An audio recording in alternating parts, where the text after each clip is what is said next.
కొన్ని సందర్భాల్లో మీరు అప్పటికి అనుకుంటున్న శత్రువైనా లేదా ఆగర్భ శత్రువైనా మీ గుమ్మం ముందుకు రావచ్చు.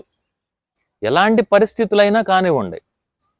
అలాంటి సందర్భాల్లో మీరు కుర్చీ వేసి కూర్చోబెట్టి మంచినీళ్ళు ఇవ్వకపోయినా పర్లా, అంతేగాని అవమానించినట్టు తిట్టి ఇష్టానుసారంగా కుటుంబాలు సర్వనాశనం అయిపోవాలని శపించకండి.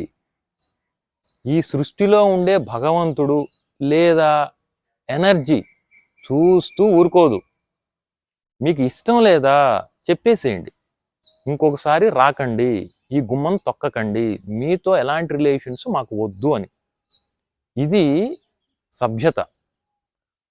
అలా కాకుండా ఇష్టానుసారంగా మాట్లాడి శాపనార్థాలు తిట్టి పంపిస్తే మీరు భగవంతుని దృష్టిలో ఎంత వీర అతి భయంకరమైన భక్తుడైనా తోపైనా భగవంతుడు చూస్తూ ఊరుకోడు, చాలా ఇబ్బందులు పాలు చేస్తాడు.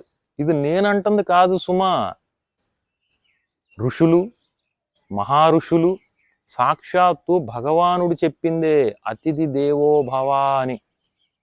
ఇది గుర్తుపెట్టుకొని సరైన స్టెప్స్ తీసుకోండి. ఏంటో తెలియక చాలా ఫ్యామిలీసు భగవంతుని శాపాలకి గురయ్యి లోపలికి కూరుకుపోతున్నాయి. ఏదో తెలియచేద్దామని చెప్తున్నాను, ఆ పైన మీ ఇష్టం.